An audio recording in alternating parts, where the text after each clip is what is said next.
سے جو خدا کے فردوس میں ہے پھل کھانے کو دوں گا۔ ہاللیلویا۔ خداوند کے پاک کلام کے پڑھے اور سنے جانے پر خداوند کی برکت ہو، آمین۔ آج ہم اس میں سے ایک آیت پر غور کریں گے جس میں ورس نمبر 4 ہے، مگر مجھ کو تجھ سے یہ شکایت ہے، مگر مجھ کو تجھ سے یہ شکایت ہے کہ تو نے اپنی پہلی سی محبت چھوڑ دی ہے۔ خیال کر، افسس کی کلیسیا ابتدائی کلیسیاؤں میں سے تھی جس میں پولس رسول اس کے پاسبان بھی رہے ہیں، اور اس کلیسیا میں بت پرستی جو تھی وہ بہت زیادہ اس وقت ہوتی تھی، لیکن یہ خدا کے بہت قریب بھی لوگ تھے، لیکن اس کے باوجود بھی خدا کو ان کے ساتھ ایک شکایت ہے۔ سب سے پہلے اس مکاشواتی کلام میں اس کی تعریف بھی کی گئی ہے، اس کی تعریف بھی کی گئی ہے، کیونکہ یہ جو کلیسیا تھی یہ بہت سے مذہبی پروگراموں میں بڑی سرگرم کلیسیا تھی، اور ہر سال یہ مختلف کنونشنز کراتے تھے، سنڈے سکولز کرواتے تھے، اور اس طرح کی بہت سی ایکٹیویٹی تھی، لیکن اس کے ساتھ ساتھ خدا کہتا ہے کہ میں تیرے کام ان سے میں واقف ہوں، ان کو تو میں جانتا ہوں کہ تو کیسے کام کرتا ہے، اور میں یہ بھی جانتا ہوں کہ تو مشقت،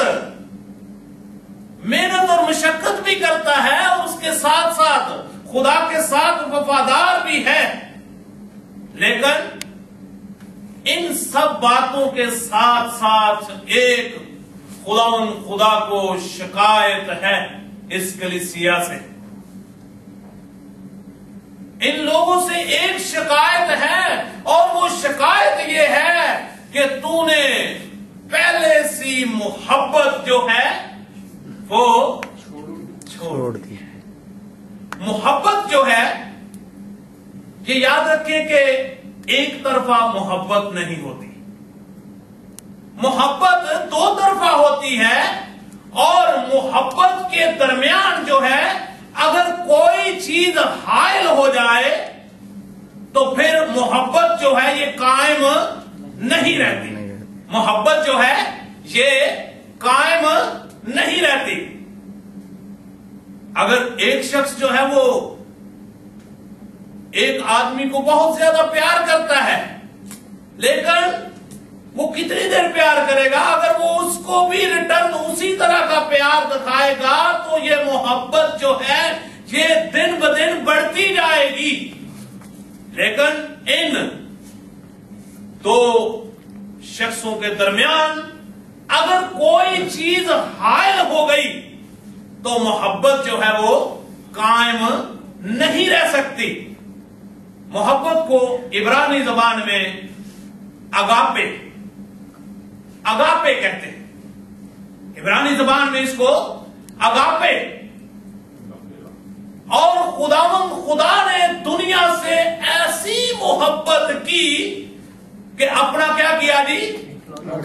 اپنا اکلوتا بیٹا بخش دیا، تاکہ جو کوئی اس پر ایمان لائے وہ ہلاک نہ ہو بلکہ کیا کرے؟ ہمیشہ کی زندگی حاصل کرے۔ اب یہ کلیسیا جو ہے